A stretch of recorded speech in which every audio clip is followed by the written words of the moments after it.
Hello. Thank you for joining me this evening. Um, it's been an exciting month since the last time I talked to you guys.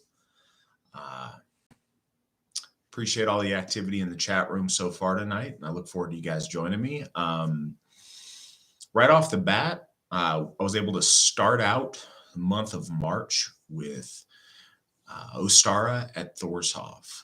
And I want to thank all of the people involved in making that happen, certainly the leadership in the Thorshoff district and the local folks around Thorshoff that put in love and devotion in making that place so special and in taking care of everyone. Specifically, Gothi Daniel Young and his wife Heather, they did an amazing job hosting the event this year. It was the most people ever at a Thorshoff event so far. It was, I think we were at 92, and that was fantastic to see. It's always a really special thing to be a part of it. Anyone on this who hasn't been out to Thorshoff yet, it's very, very impressive. It's a very, very powerful place, and I hope you all take the time and get the opportunity to go there. Uh, so that was great this year. Some other announcements, kind of to start out with. Folk builder Jessica Lambert has done an amazing, amazing job for us. We now have a website for each of our three Hoff districts. Hopefully somebody will post those over on the side. We have them in the description of this chat once it's done. But for the Odensoff, the Thorshoff, and the Baldershoff district, we now have beautiful, beautiful websites that Jessica put together for us. And one of the really special things is event calendars on each of those sites. And it's really cool to see laid out there just how much activity we have going on in the AFA. Any given weekend, there's, I don't know, I'd say at least 5 to 10 different things on that calendar going on. But yeah, it's neat to be able to see those and get an idea of what's going on near you if you want to attend. If you're a member, certainly get a hold of your folk builder, or they've got a contact info on those sites. If you want to go to those events, if you're not a member and you're interested, those are a good place to get to know our local folks. And I would also encourage you to reach out to your local folk builder and get that squared away. But do check out those sites. They're beautiful. I'm really proud of what Jessica's been able to put together for us. They're really something special. Look on the side. I know we've had a lot of conversation going on in here, and I want to see if there's any questions. I see one so far about addiction and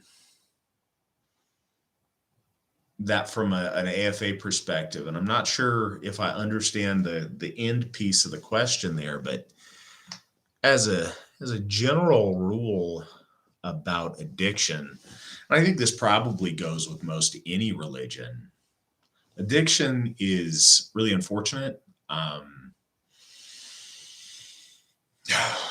Probably throughout the world, but certainly in the Western countries, certainly here in the United States, it's a big problem that affects people. And depending on where you're at and what you're going through in your life, it's a problem that has affected a lot of AFA members and Austrasure over the years. And we work to help with that the best we can. It depends where you're at, but we've had a number of different kind of outreach programs to help folk who are going through that. I know that our Gothar spend a lot of time counseling people with various kinds of addiction and working through it. I suppose in an Austrasure and an AFA context, willpower and strength of will is really important. And addiction in all of its forms is a compromising of that. It's an individual not having enough willpower to stop a compulsion to do something and struggling against that and struggling to reclaim that control in your life is vital to our ethos. It's vital to what we try to do. And so insofar as we counsel and help people with that, regaining that self-control and that strength of will to overcome those things is a really important part of it. Certainly, we call upon the gods and our ancestors to help with that process, but ultimately, we want to encourage our individual to master their impulses instead of being mastered by them. I think that an important point when it comes to addiction in terms of Ausatru is Odin and the root of Odin's name. It means master of the woad or master of the ecstasy or the ecstatic inspiration. And there's a point there. He's not caught up in the ecstasy and caught up in that ecstatic inspiration. He's not mastered by the woad. He's able to master the woad. And so being the force of will that can master the chaotic influences and impulses in your life is essential to the very foundation of our gods and the All Father of our gods. So we certainly look to Odin as an inspiration on that.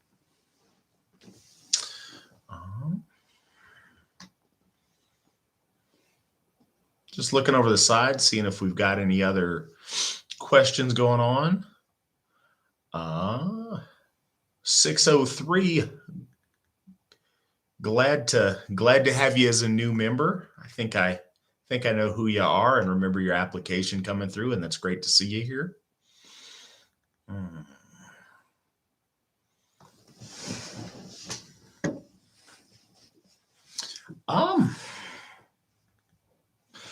Katla, as far as we got a question, if in addition to the websites we can get district newsletters. The observation that our runestone is overwhelmingly long, and it's too long. It's plus and a minus, I suppose. It is extremely, extremely long, but that's because we got so many amazing things going on. I don't really want to cut that out because I love seeing all the amazing things we have going on, but I do see the desire to have something a little bit more local, so that people in an area can figure out what's going on near them.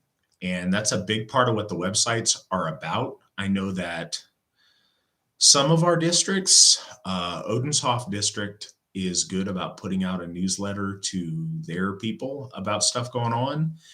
And I'll talk with other district leaders, see if that's something they might like to do. On those websites, it's got the events calendar, and it's also got a news section with local pictures of stuff that's gone on in the region. And it's trying to get a little bit of what you're asking for. But I will definitely talk to folks and see about those newsletters. I don't think that's a bad idea. It's just one more thing for the leaders in that area to have to put together. So I think the websites are certainly a step closer to that.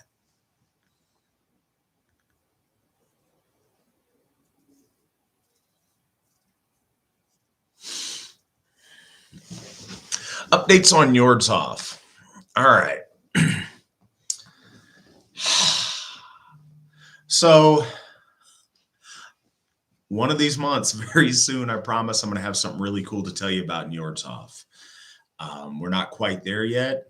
We've been looking. What's been great is since we've had the challenges that we've had with the bank and with that title company, we've had a number of people step forward and offer us some very, very, first, we've had a lot of very generous donations. And secondly, we've had a lot of people step forward to loan us the necessary funds. So it's not a money issue at this point. It's finding the right property and getting that dialed in. That said, we've been looking steadily. We have our people just looked this last week and put an offer in on something. So we'll see where we're at. Again, don't put stock in that until I can tell you for sure, because we've had a lot of close calls so far, but we are getting closer and we are getting there.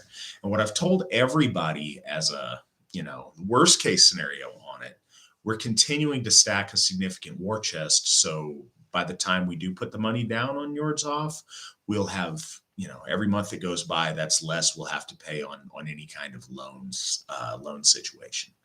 So we're getting much closer. I wish I had something a little bit flashier to tell you. Hopefully in the next couple of these, I'll have something a lot more exciting to tell you about it.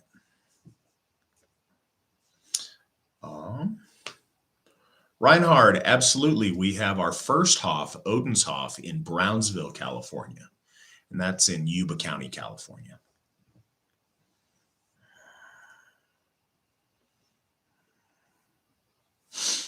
Hmm.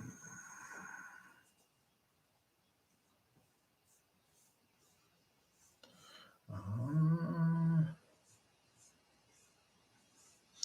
so, folk builder James Alt is reminding us of something over on the side. Sometimes we don't think about it, especially if we're, you know, regularly and actively involved in the AFA. But any of this social media, any of these these videos on our YouTube, every time you click like or you share it or you do those things, it helps the little algorithms on the back end. It helps get our message further out there, put it higher on searches and make it a little bit more visible to other folks that are trying to make it home. So, if you can, you think about it, click like, give us a little thumbs up on stuff, interact and comment. All of that stuff helps and is much appreciated.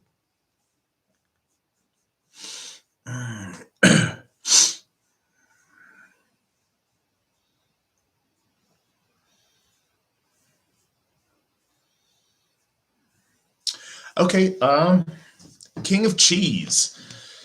He's got a question about wants to know what the AFA thinks, what I think, what folks in the chat there think about Europeans suggesting to us to go back home to Europe and to, like, I guess, come back and try to repopulate our homelands there. Um,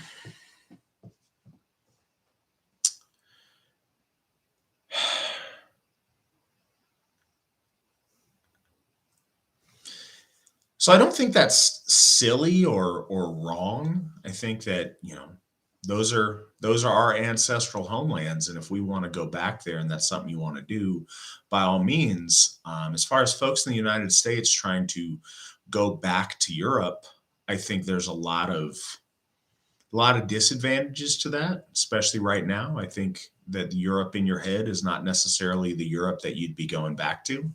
But there's also a lot of beautiful and amazing things there. I know a lot of people in the height of some of these restrictions and some of the political goings on in the United States have looked at that as an option. I don't think it's silly, but I think we are often best served looking at how to make our current situation the best we can as opposed to taking our ball and going home. I don't necessarily think it's advantageous. And in the United States, we've got a lot of ability to do things. We have a lot of freedoms that we wouldn't have in most of Europe, and a lot of wide open spaces, a lot of the ability to do and to settle and to just carve out the lives for ourselves that we want here that I think we don't have in the same way back in Europe. But again, I don't fault anybody. If you want to go back to Europe and bring your family back to those ancestral lands, I think there's probably a lot of beauty and a lot of cool things about that.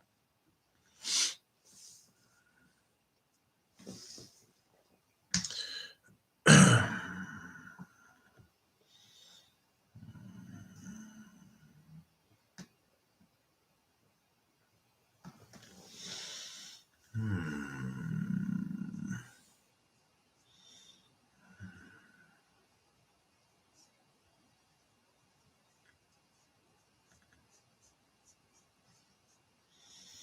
Um,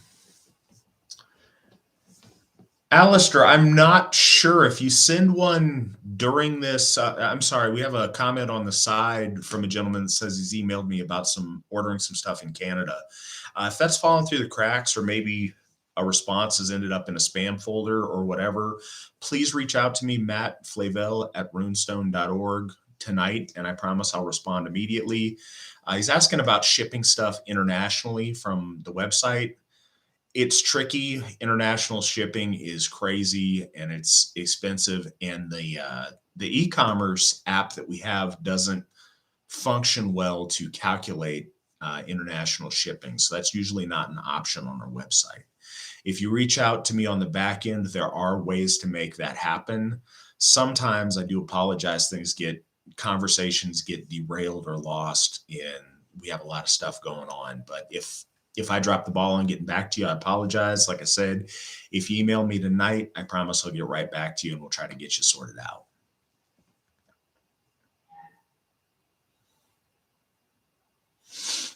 Sarah asks how the AFA chooses the men and women who we honor for our days of remembrance.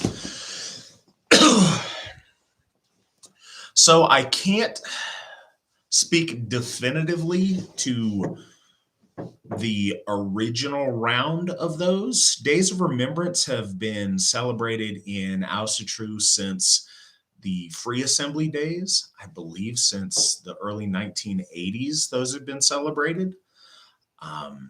Most of those early ones were taken from the same few sagas in the Heimskringla.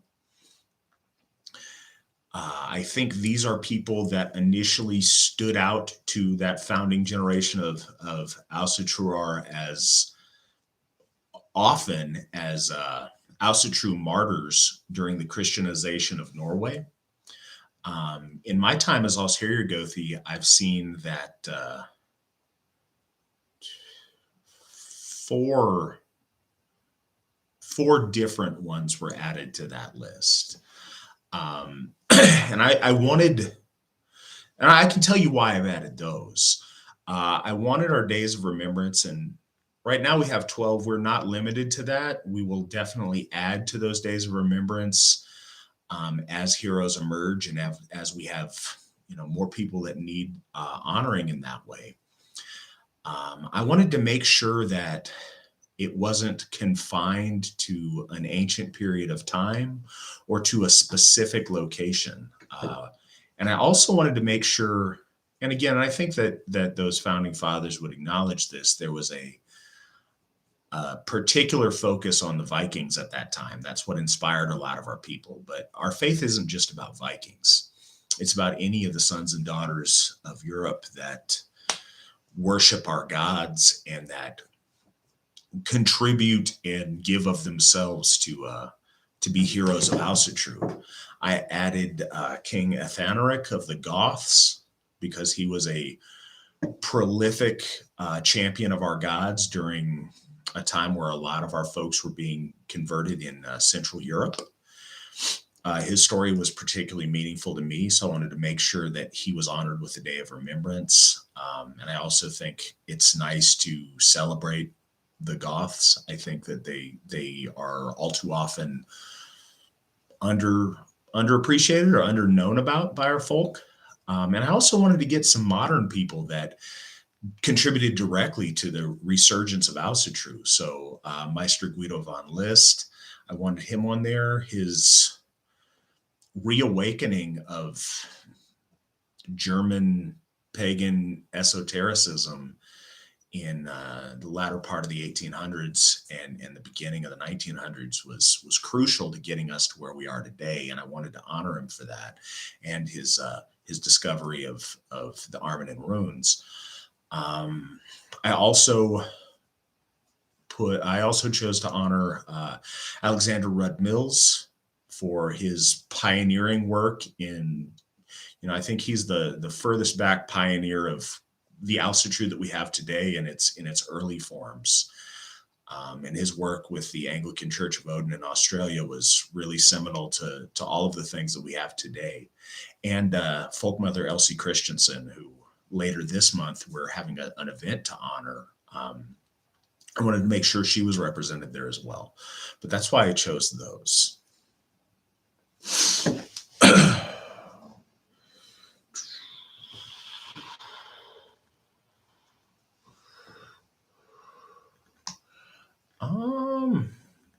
Sure.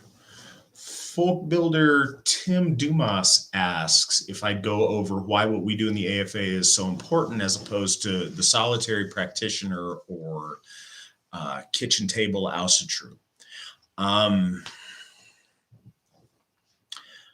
think it's a million different ways, but what I think it comes down to is what we're doing as the Aussitru Folk Assembly is building something, and we're building something for ourselves, absolutely, but more importantly for our children and for our grandchildren for the future.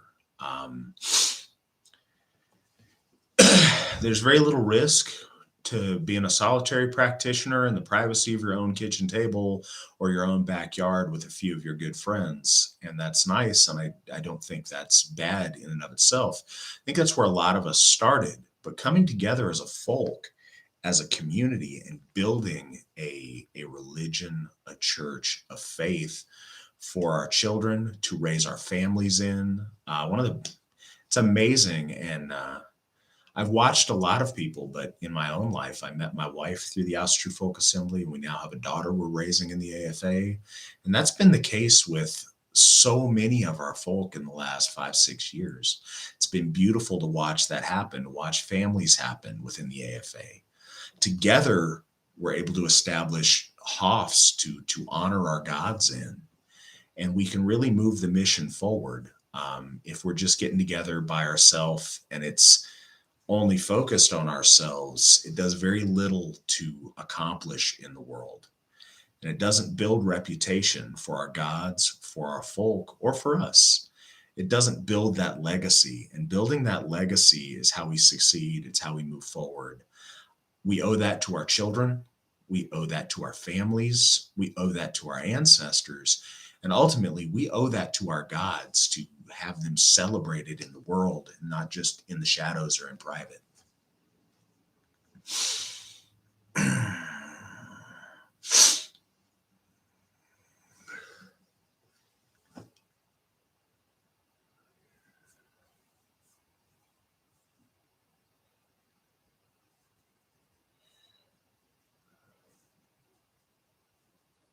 Sorry, guys, I'm reading over on the side to make sure I don't miss anybody's questions.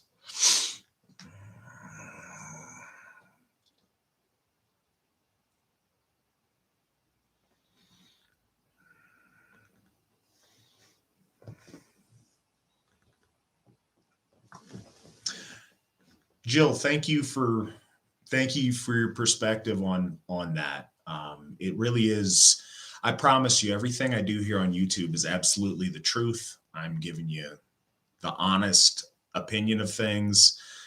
I hope it's good optics, but it's not done for the sake of optics. It's done for the sake of truth and for clearly communicating to everyone where the AFA is on things, what we're up to, and connecting with our folk. And if that looks good, that's all the better.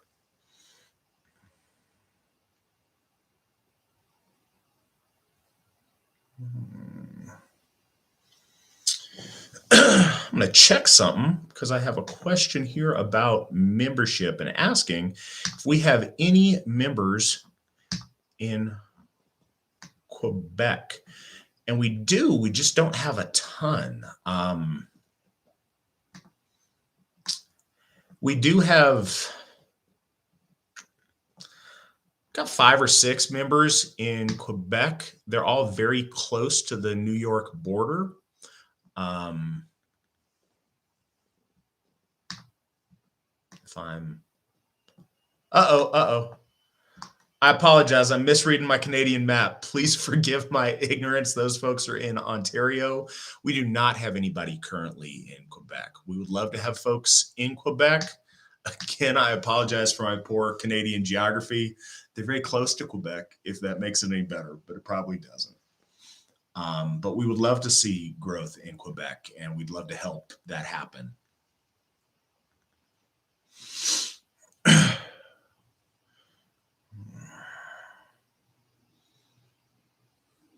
Thank you, Alistair, for catching that. Appreciate it.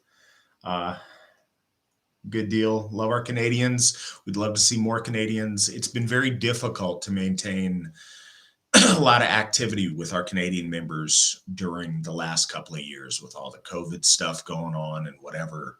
It's made it very hard for us to maintain that connection. And I look very forward to that getting better, for us to be able to freely cross that border and interact with our brothers and sisters in Canada in a more meaningful way.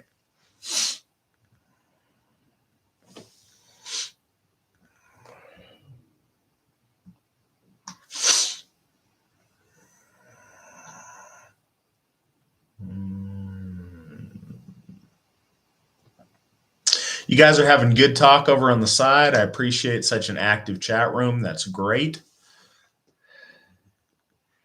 Uh,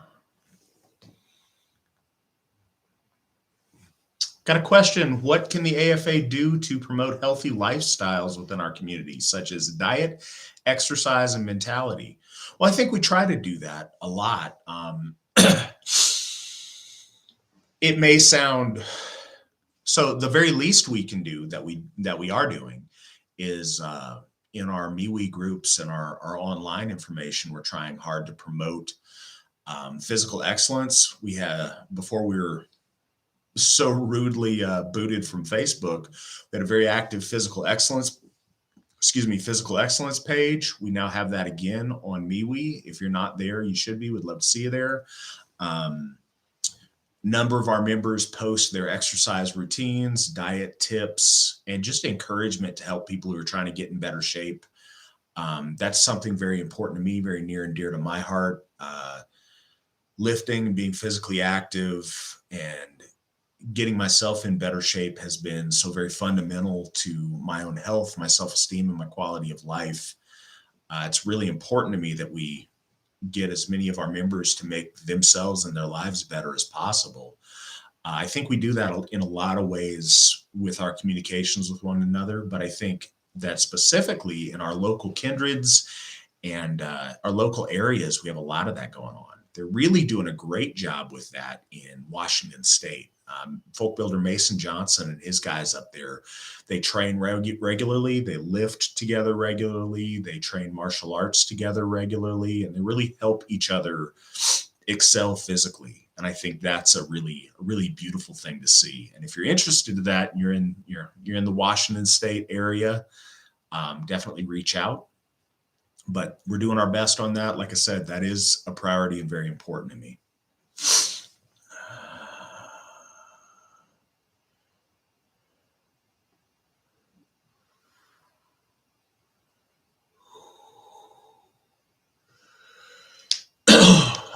Is there any effort to self-publish eddas or sagas for fundraising purposes and for educational purposes?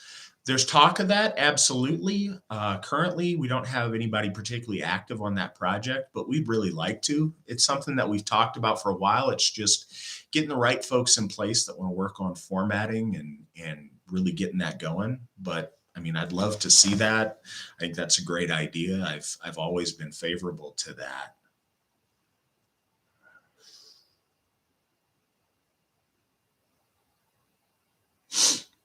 Okay, the Salutrian asks, can the AFA honor heroes of our folk even if they didn't worship our gods? For example, George Washington and General Robert E. Lee. You can honor whoever you'd like. In the AFA, I mean, our members honor certainly tons of members of their own families that are special to them, but also heroes and people of our folk that were important, that are inspirational to them. Generals Washington and Lee, I think, are both excellent examples of great European descended peoples. As far as the AFA recognizing them with days of remembrance, no, because we're a church and we're honoring people who are of our faith. That's really specific to what we're doing. But as far as honoring the men in general, absolutely. I think they're fantastic. And I think we have countless amazing heroes of our folk that deserve honor and to be honored. Honoring them with a special AFA sanctioned day of remembrance is a little bit different story, and that's only for people of our faith. But certainly, I think it's appropriate to honor those heroes.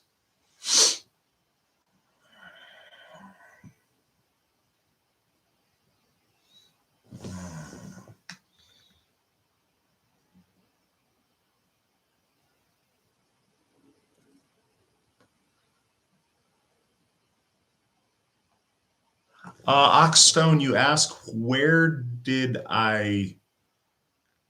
Yeah, I'm not understanding your question. If you could maybe help. Ah, I should have read 2 lines below where you clarified. They have official days of remembrance. They're on our calendar on the 9th of the months that they're celebrated in. And also, if you don't go to our main website, www.runestone.org, we have those days of remembrance on the calendar on that site. And specifically, and we'll do this at all of our Hoffs to at least one of those heroes. But Alexander Rudd Mills has a shrine and a page dedicated to him, or a section dedicated to him on the Thorshoff site. And Elsie Christensen has one dedicated to her at Baldershoff, and an accompanying section on our Baldershoff website.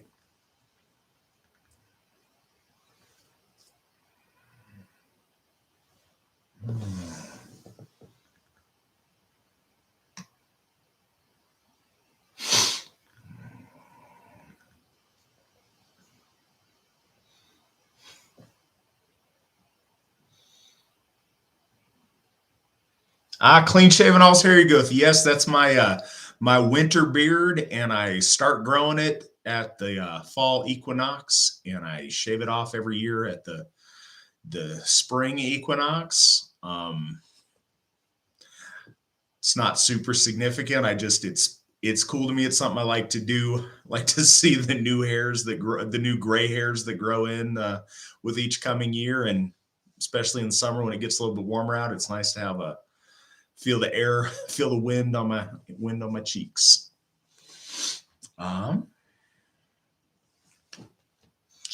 Difference between weird and orlog. That's complex because depending on depending on what you read and the context it's in, a lot of those concepts are very overlapped.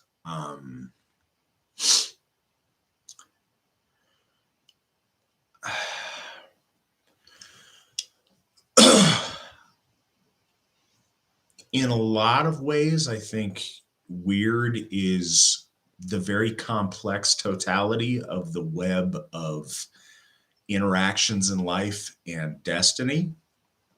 And I think Orlog is a part of that, but it's certainly not all of that. I think weird is also really, also correctly used to identify syncretic things that happen in life. Orlog, on the other hand, is that primal law or that original layer that's laid down. In a lot of ways, when you're talking about your personal weird or your personal destiny, the Orlog is that layer that you start with. It's the hand that you're dealt at birth through, a combination of things, but through your ancestors, through your genetics, through things that are passed to you, and you build from there. So it's kind of your starting point in a lot of ways. In a lot of ways, Orlog is also that primal trajectory that projects destiny towards a course. And it doesn't mean there can't be any altering done towards it, but it's that starting course that you're on. And it's much more complicated than that, but I think those are some ideas on the difference between the two.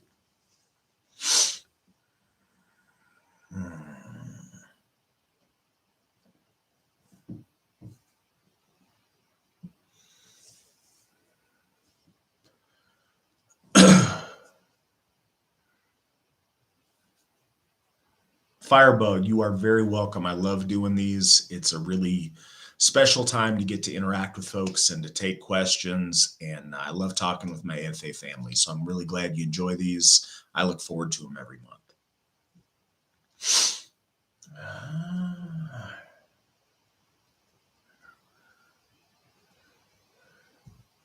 Is the situation in South Africa getting better or worse? And if it's getting worse, should we encourage our folk to leave South Africa? It's really hard to tell, and I don't want to claim that I have knowledge I don't have. We hear about some of the chaos there less, but I think some of the reason we hear about some things less is because so much of South Africa has been locked down in a response to the idea of COVID and having a global pandemic. I know that the restrictions that we have gone through in the United States are very frustrating, but nowhere even compared to the amount of infringements upon people's freedom of activity and movement and organizing in South Africa. And I think that set everything back. I think that's been very difficult. And I think it's also been difficult to get, news and find out new things. The contacts I have in South Africa still think it's, just as big a problem as ever, if not more. All of the persecution and the murders and rapes and all of the things that have gone on there to our people are still there. But now all of the extra hardship that's been inflicted by the destruction of business and things that way with these lockdown measures really put everyone in a hard spot, and certainly disproportionately our folk in South Africa. On and should we encourage them to leave? I don't know. I don't know all of their individual situations. I think there's certainly a very good case, if they can, for them to get someplace where they have better opportunity and where they have the opportunity to build a better life for their children. But I also think that, many of them have been there for hundreds of years as a family, and they've built legacies there. And who am I to tell those people that they have to leave? So I think that's a question for each of them. I would love to see more countries take in our folk there who are victims of persecution and want a better life. On that note, today we did our quarterly distribution to the South Africa Family Relief Project. Many of you have donated to our South Africa Fund on our website, and we pooled our resources there. And each quarter we donate that to a South African charity to try to get food, baby formula, and supplies to a lot of folks who are living in the squatter camps and other situations there. We just did that today. Those folks are very appreciative. Thank you so much to everybody who's donated and contributed to that. Those people over there often feel like the world's forgotten about them, or like other people don't care. All of the material contribution we've given is very much appreciated, but also the fact that we care, the fact that there's people on the other side of the world that love them and care about them and want to do what we can to help them have a little bit better life, means a lot to those folks. So thank you very much.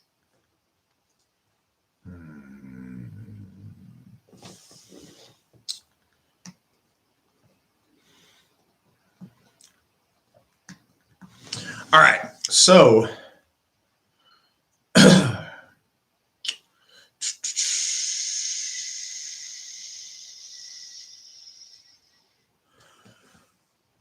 on a question on the side, and something that I wanted to talk to you guys and announce, and I'm very, very excited and proud to announce that we are set and ready in the fall to launch the AFA Alsatru Academy, our homeschooling program, certainly with a curriculum that's going to be compliant to all 50 of the states in the United States.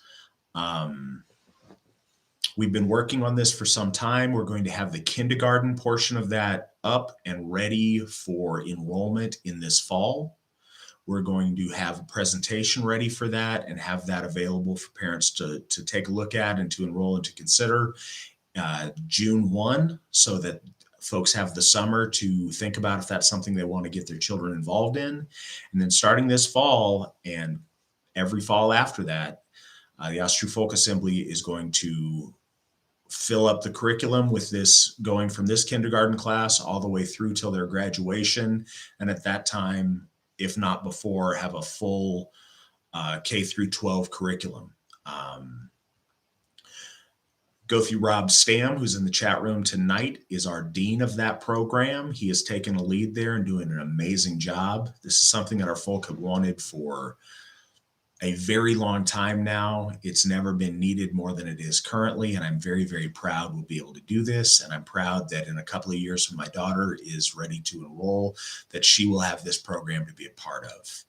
We strongly encourage our parents to homeschool when they can, and we want to be there every step of the way to provide help, support, curriculum, and to enroll AFA children in the True Academy and take care of making sure they learn the right things with values and spirituality that's essential to our folk and how we want to raise the future of our people. I'm very excited. It makes me feel old, but the first True Academy class will be graduating in, it'll be the class of 35. So, again, if you have children ready to enroll in kindergarten, please keep an eye on this. Gothi Stam will have that information for you come June 1, and we'll be ready to go and start rolling in September.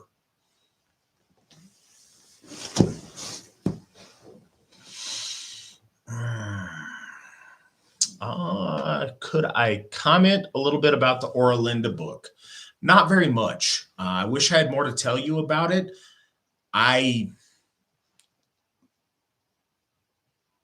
What I do know of it seems incongruent with the rest of our lore and the rest of our history.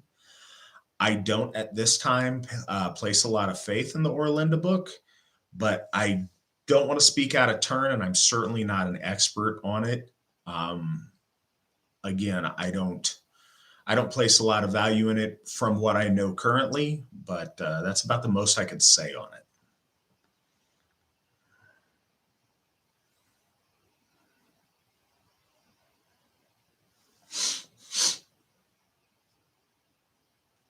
Dude, bro, no, the AFA has not reached out to the School of the West. I have heard it mentioned before. Gothi Stam is on this, and this is something he can reach out to on the side and take a look at. I'm completely unfamiliar, but we're all for working together on figuring out how best to serve our families and the future of Alsatru by educating these children and taking that into our hands instead of in public schools that have really not served us well lately.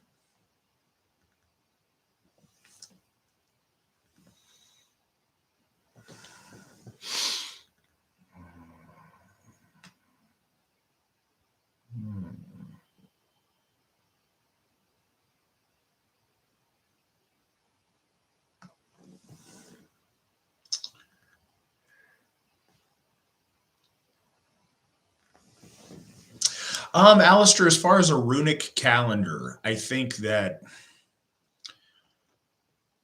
I don't see a point in that.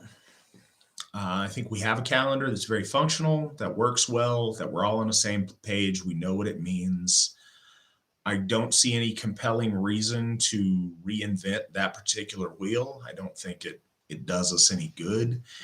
And I think it further adds a weirdo factor in a lot of ways that I don't think we need any addition of, at least certainly not when there's not a purpose to doing it. I think our calendar serves us very well for the world that we live in and the existence that our people have in 2022. And I don't see a reason, like I said, to add confusion to that.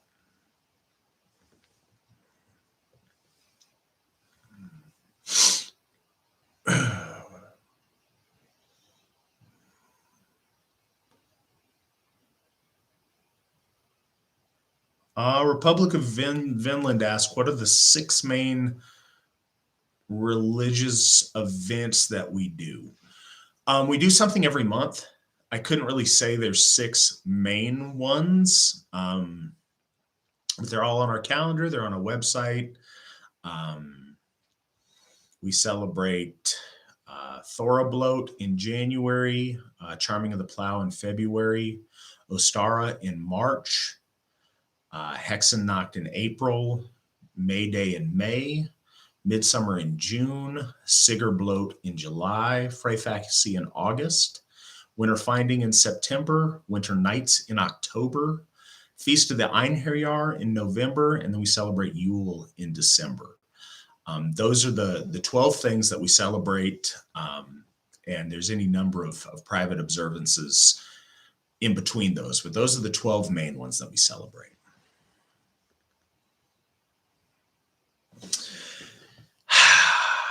Everybody's got a different prose edit. Sorry, guys. I assume everybody can see this on the side, and I don't know if you can or you can't when you watch the replay. We have a question on what translation of the prose edda that I recommend, and I really don't. I think all of them are good for different reasons. What I think is really, first, just pick one and read it. That's first. Once you've done that and you're familiar with it, what I think is really cool to do, and I wish I had the website for you right now, but there's a really good website out there that runs, I think, 4 or 5 different versions side by side, so you can compare each verse to one another, and you can pick up on the similarities and you can pick up on the differences. Because it's always tricky when you translate something, because a slight difference here or there can have a big difference in the meaning in a literal way, but it can also have a really profound difference in meaning in what it makes click in your head, or the personal associations that you make with it. So I would encourage everybody to just pick one and go with it. And then once you do that, and once you're familiar with it, to compare and contrast and see the ones you like and the ones you don't, the ones that make sense, and go from there. And I think there's a lot of value to that.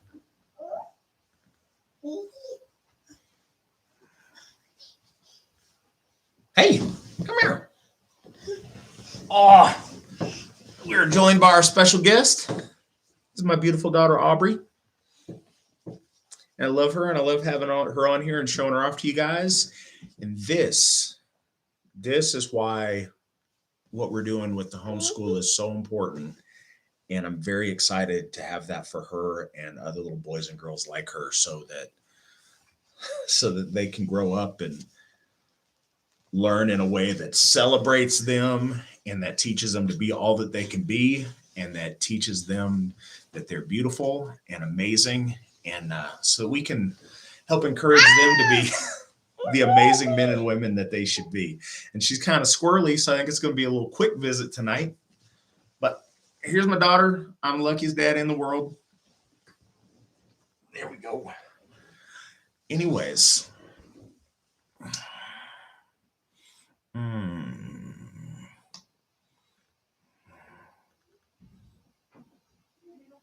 Just looking over on the side, seeing if I can get any questions that anybody's throwing out.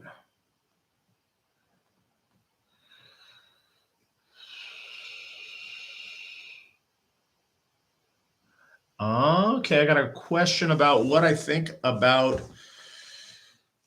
the war going on in the Ukraine. When our folk die, that's terrible. Like I've said before, I'm not an expert on that conflict. I think that, if I had family and really close connections to Ukraine, I may feel one way. If I had a lot of family or close connections to Russia, maybe I'd feel a different way. I think it's very tempting in any of these situations to look for and to find a bad guy. And I think that there's probably bad guys on both sides. And I think that there's probably amazing heroes on both sides. There's also mothers without sons now on both sides, and wives without husbands on both sides. And that's tragic. I don't like to see brother wars amongst our people. I hope that can be resolved with the least dead Ukrainians and least dead Russians as possible. But it's certainly sad to see that happen. And my heart goes out to the families that are dealing with that on a more personal level tonight.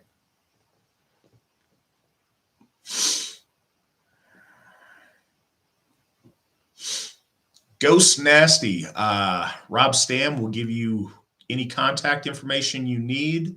We would love to have your son be part of the Ouster True Academy when we get started in September. And Gothy Stam will get you all set up if you reach out to him over there on the side.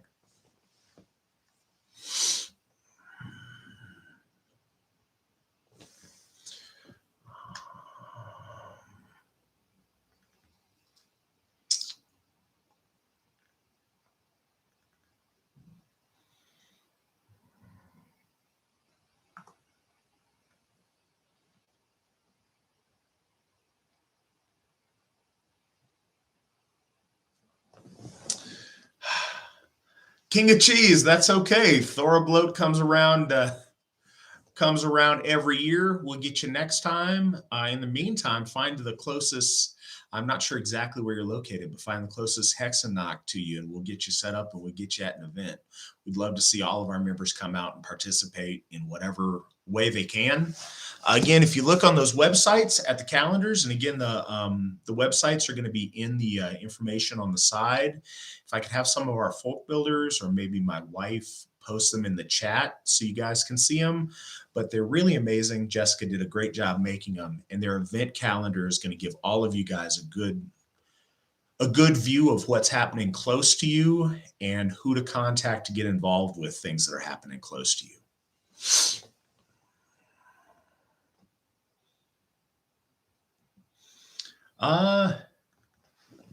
James recognizes something else that's beautiful is all of the babies being born in the AFA. And I say this every year, but every year trumps the year before as far as how many beautiful, beautiful little boys and girls are born into the Ouster True Folk Assembly. One thing that we do for those that our ladies have taken it upon themselves to do is they make a baby blanket for each of our AFA babies and send those out. As soon as we find out that an AFA baby's been born. James is asking what we can do on that.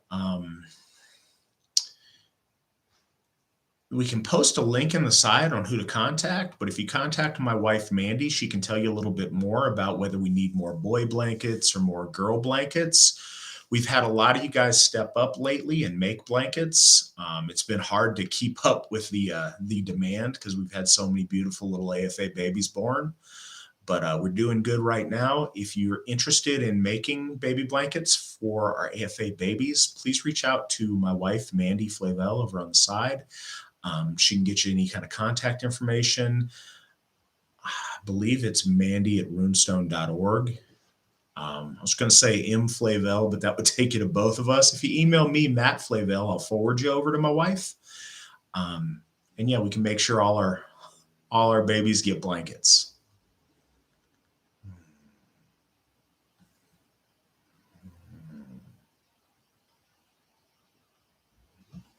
Oh, wow. Just looked at the time and it's almost been an hour with you guys.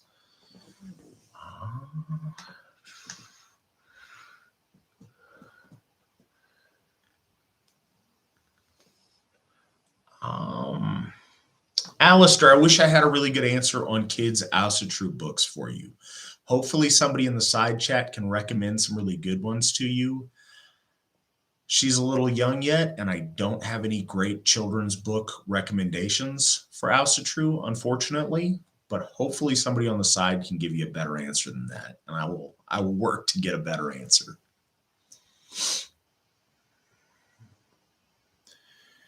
What's the date for the next gathering at Odensoff? Let me see. Just like I was saying, I'm pulling up our website here while I'm talking to you folks. It's going to be Saturday the 16th is going to be Hexanock and our food pantry at Odensoff. So, yeah, anybody who wants to come out for that, we'd love to see you guys there. If you haven't been, it's a really special place. People comment on that when they go there for the first time of just the feeling they get. It's a powerful place because we've done ritual there for almost 7 years now, imbuing that with power. And folks often comment that they can really feel that there.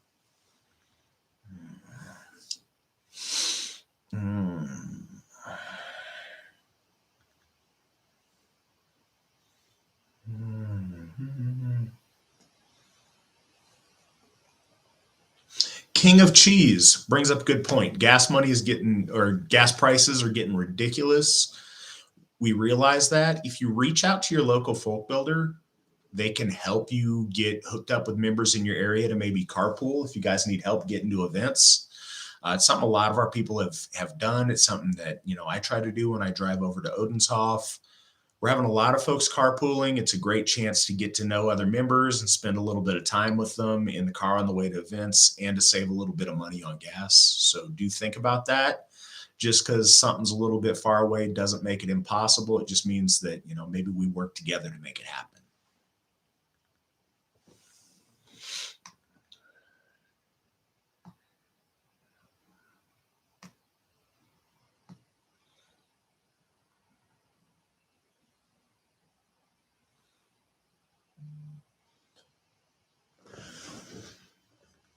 It always surprises me, and in a good way, when people reach out and they're surrounded by people.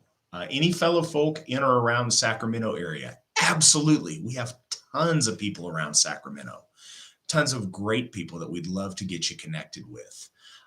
Sierra Chapman, if somebody could post a link over on the side, is who I'd recommend you contact. She's the folk builder that's closest to Sacramento, and she would love to get you set up. But we have got tons of people in the Sacramento area. Sacramento is just about an hour from Odensoff, which is really nice. It's a good opportunity to be able to get up and be part of that.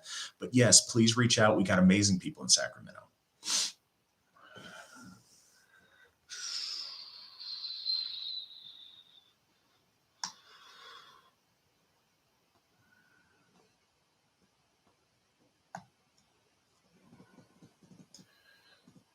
Sorry, guys, I'm just catching up on the side. I want to make sure I answer everybody. I don't want anybody's question to slip through the cracks. If I do forget, or if I miss one of your questions or something, please always feel free. It doesn't have to be on this. Email me, mattflavel@runestone.org, and I'd be really happy to answer any question you ask me to the best of my ability. If I do miss a question on the side, I apologize, but do please reach out and I'd be happy to answer them.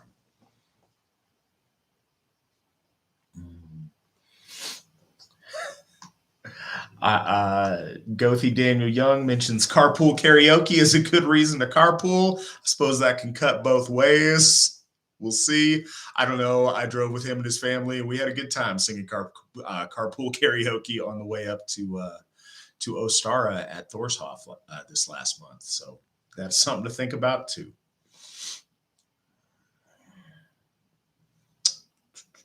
Thank you, Mandy, for putting up that link to folk builder Sierra Chapman.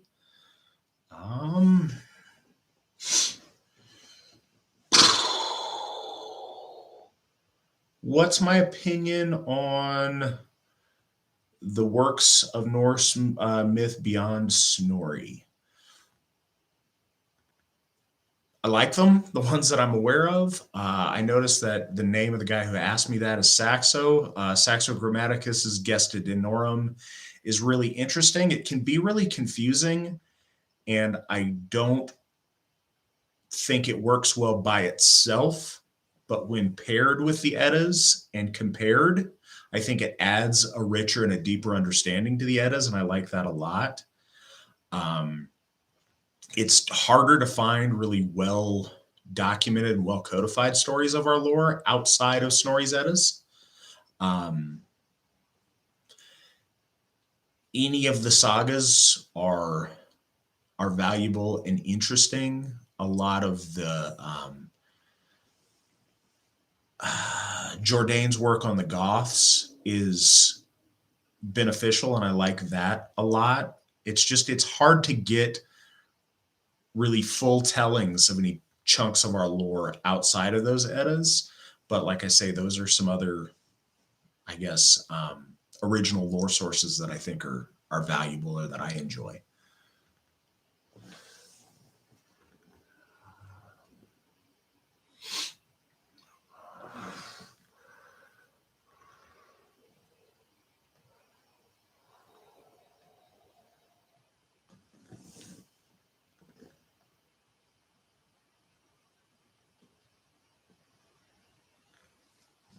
Yeah, I wouldn't say turn down any sources of our lore.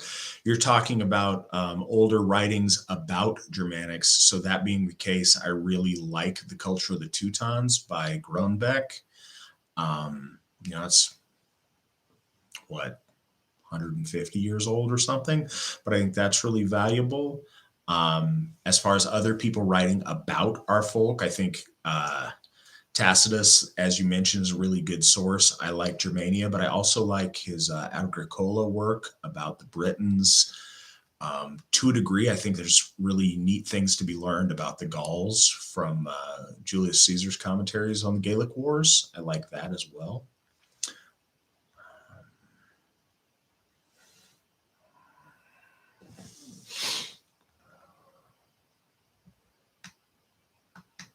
All right, guys. Does anybody have any more questions or any last things they wanted to ask me?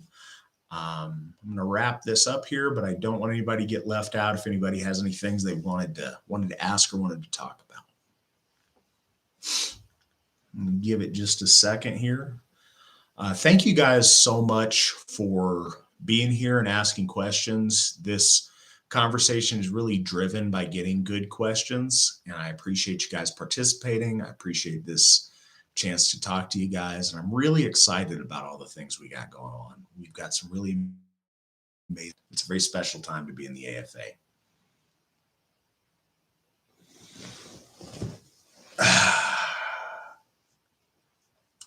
All right, last thing.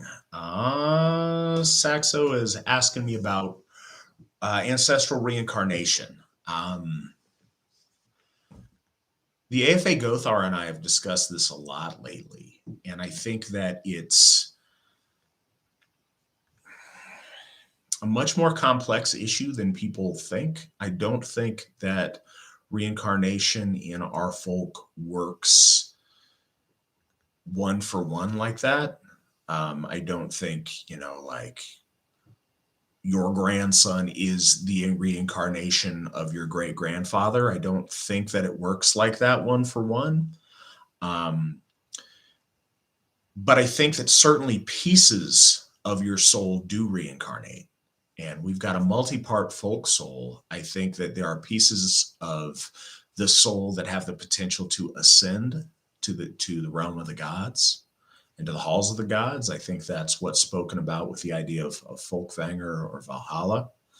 I think that certainly there are pieces of our soul that go to our ancestors and go live on that way. I think there's some pieces of that soul concept, like the lich or the body that get cremated or decompose and are done away with. I think there's other pieces of your luck, of your haminya, of your ancestral memory that absolutely get reincarnated and passed on. And I think the process of naming helps get a bigger chunk of that person's essence, of that person's personality to remanifest in that person. But I don't think it's a one for one, because otherwise, when we went to our altar to honor our deceased loved ones, it just creates a logical dilemma that they exist one place, but then also in reincarnated children. I don't think it's that simple. Like I said, I do think there are pieces that reincarnate, and there are pieces that transcend death.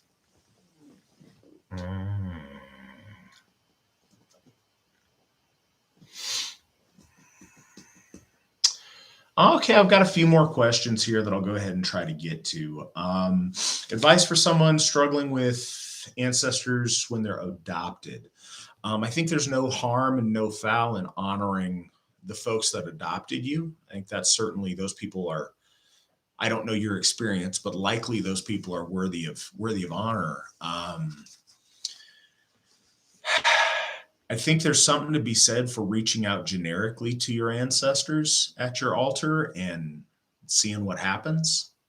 I think that often, if you do that and you make that good faith attempt, you'll find some point of connection, or you may discover some relation that you didn't know you had. And I think that whether you do or you don't, making the effort to show honor to your ancestors, even maybe even especially when you don't know who they are, is meaningful. And I think when you make a meaningful offering on your end, that certainly encourages ancestors of good faith to reach back towards you. Um,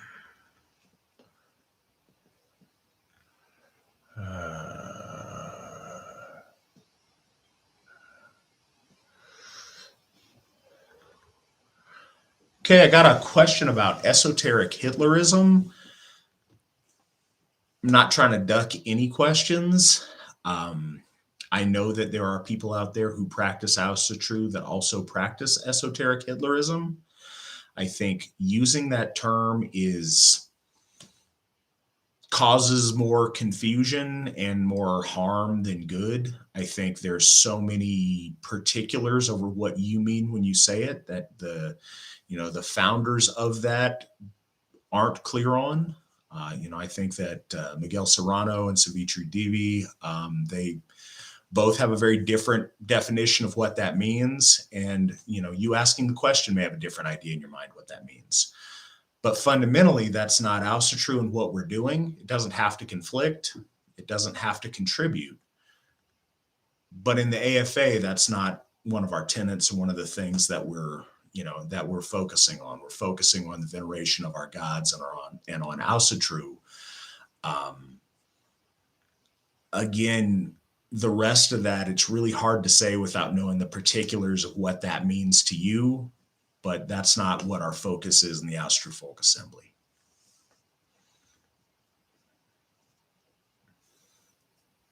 All right, guys, it's been great talking to you tonight. Like I said, I look forward to talking to you guys next month. I encourage you all to go to those district websites and see what's going on near you. Get out, be involved, celebrate with your folk. If you're not in the AFA, I encourage you to reach out to your folk builder and join us. But until next time, I hope you guys have a great month, and we'll talk to you later. Hail the gods, hail the folk, hail the AFA.